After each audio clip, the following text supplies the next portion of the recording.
Guys, this is Alea Jen and welcome back to my YouTube channel. So, share ko lang kung gaano nga ba kasaya or kaano yung pakikisama or yung bahay namin dito ng amo ko.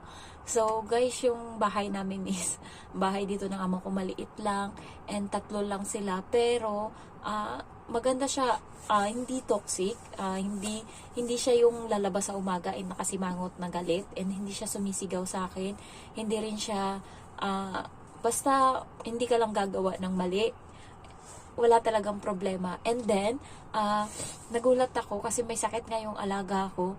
Nagulat ako, nasikaso ko, and then, pinainom namin ng gamot. And ang hirap niya painumin ng gamot. Dalawa kami. And then, sumuka yung bata ngayon. Buti ng kamo, may utak ako. Kasi dati, tissue lang yung ginagamit namin pangsalo dito sa na-exist na mga gamot. So, kasi drops. So, ang ginawa namin ngayon, ang ginawa ko, kumuha ako ng towel kasi hindi ako satisfied. Sabi ko, towel na nga lang. Sabi ko sa amo kong babae.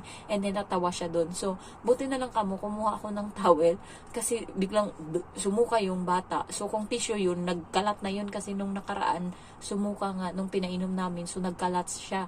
So, ang dami naming nalabahan. So, nung time na yun, kumuha ako ng towel. Yun nga, pinangsalo. And sumuka siya. Nasalo ko kaagad lahat sa towel. And then, naano ko pa, sabi ng amo kong babae, ang bilis ko daw.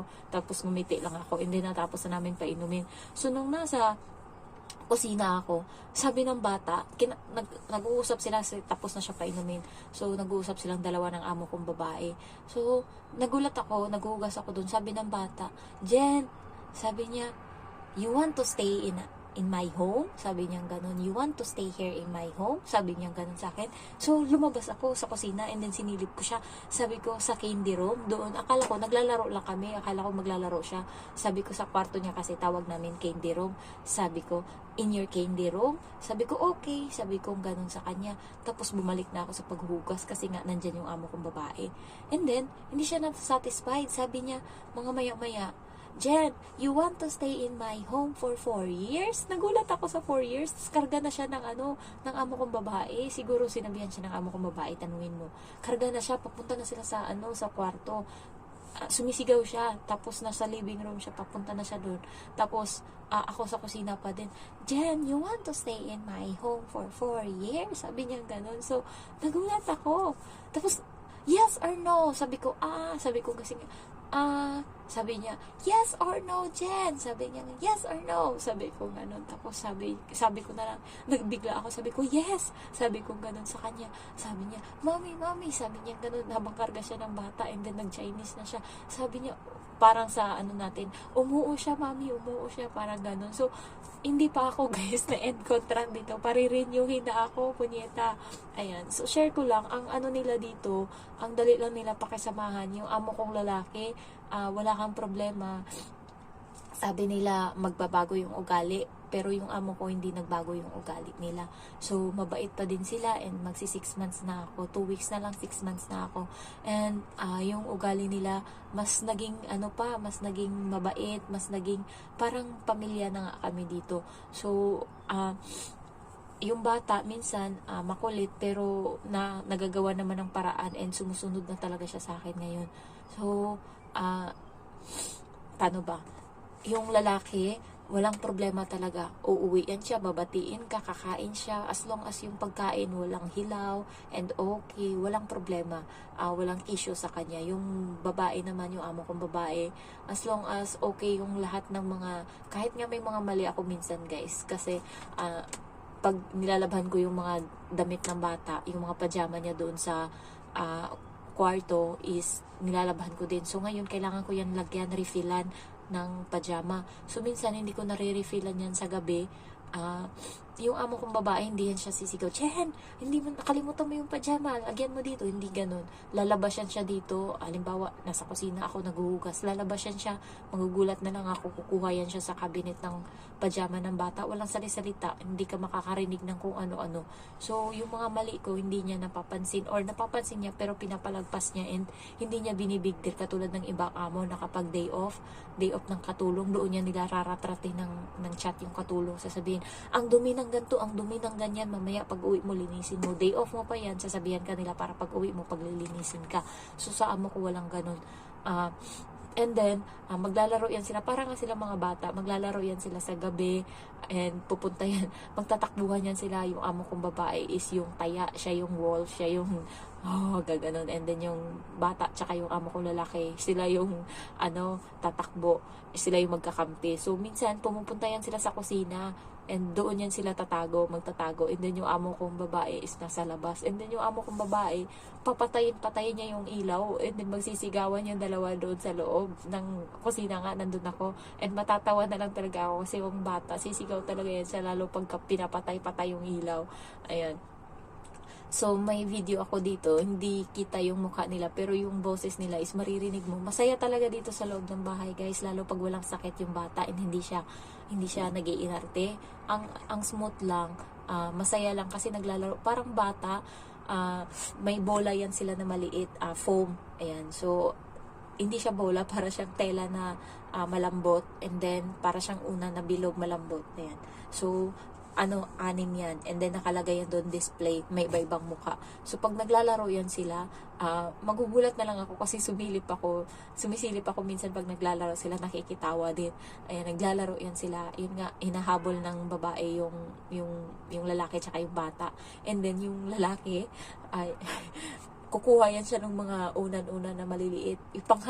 Pangbabato niya talaga yan sa mukha ng ng amo kong babae. Then yung amo, gumaganon. And then, kukuha yan siya, pinambabato niya talaga. Naglalaro talaga sila, guys. And then yung bata, then binabato din niya yung mama niya. So, pag ngayon, makaganti yung mama nila, yung babae, kukuha niya yung binato ngayon na parang unan na maliit. Ayan. And then, nagulat ako, ginawa niya, guys, pinaghahampas niya sa ulo yung amo kong lalaki nila. Talagang hinampas-hampas niya talaga, ganun, pati yung bata, ayan. So, at tawanan talaga sila, nandyan sila sa living room. Ang talaga ng sigaw nila, ipaparinig ko sa inyo yung video nila dito. So, ang smooth lang, happy lang yung bahay namin. So, hindi, sisigaw lang yan siya pagka konti. Tapos, yung amo ko babae, magagalit yan siya ngayon. And maya okay na uli. Wala na. Sabi ko nga, buti pa to. Hindi ganun ka madamdamin ba? Ayan. Kahit papano naman, hindi naman ako napunta sa amo na ang toxic. Ayan. So, ayun lang, na-share ko lang. Mabait sila dito kahit papano. And then, mas naging pa nga kami. Mas naging close pa kami ng tumagal. Nung unang buwan ko, nag-a-adjust pa kami pareho kasi hindi ko pa talaga alam. Unang buwan ko talaga yung medyo struggle sa pakikisama. Pangalawang buwan, okay. Pangatlo, parang nahirapan ako kasi nag-a-adjust talaga. Pero ngayon, guys, dati pagka nandito yan sila sa bahay, nai-stress ako, naiinis ako. Kanila ng bahay na to, pero pagka nandito yan sila, nai-stress talaga ako. Ang dami kong pakikisamahan para sa isip-isip ko, ano na naman kayo gagawin ko mamaya, nai-stress ako. Ayan, pero ngayon, guys, kahit nandito sa sige, bahala kayo dyan. And then ngayon kasi na malamig, mas masaya, mas masarap magtrabaho kasi kahit na namamalat na yung kamay ko. Yung bata kasi hindi naglalaro ngayon, hindi ko na nilalaro. Ang ginagawa niya, pagkatas niya kumain, lalabas lang siya dito kakain and laro siya konti lang, kaya nakikipag-usap lang sa akin. Papasok yan agad sa kwarto, magkukulong sa kama kasi nga malamig. Nagtatago siya doon sa kama kasi mainit nga doon sa kama. So buong araw sila kahapon, nandun lang sila sa kama, nilinis ko lang, and then pag alam na nila na tapos na ako maglinis, bumalik na naman sila sa kama, and then natulog sila. Nagumising sila mag-aalas 7 na ng gabi. So ang niluto ko na ulam is gulay, and then naglugaw lang sila, yung konji. Ayun lang yung kinain nila kasi nga gabi na sila nagising. So ayun lang, guys, and then i-share ko dito yung video nila kung paano sila magtawanan, and minsan sumasali-sali din ako, pero banding kasi yan nila kaya nasa kusina talaga ako.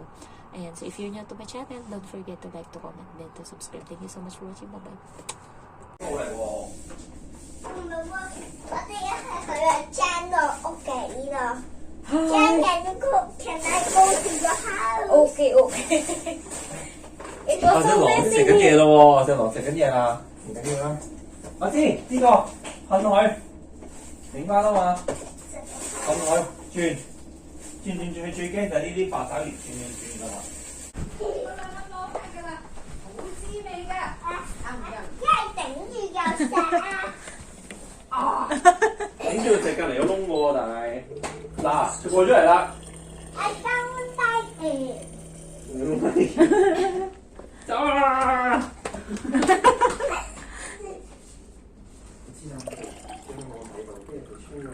我第二道。就望後邊啦。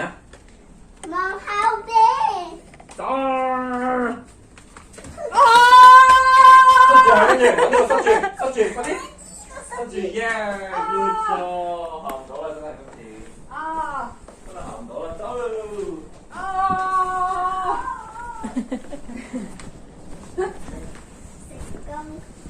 我哋贏咗，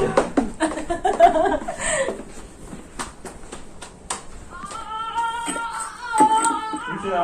係咪好似我拱得少少喎？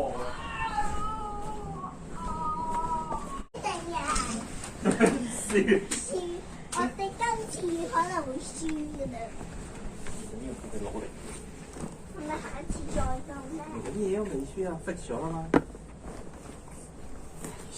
如果我哋兩個都俾人食咗，就冇得 fix 啦。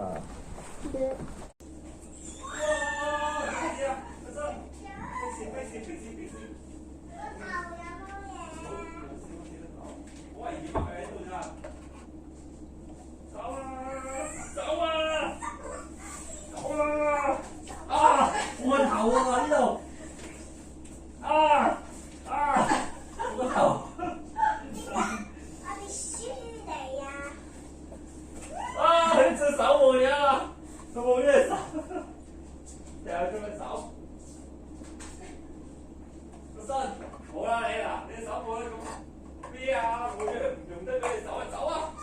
走啊！我身啊！好危險啊！你好危險啊！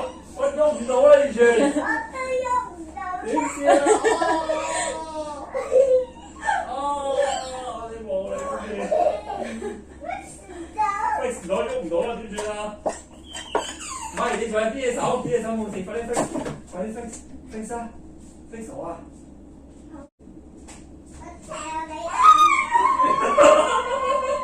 黐線！你想幫佢食？冇啦，爛晒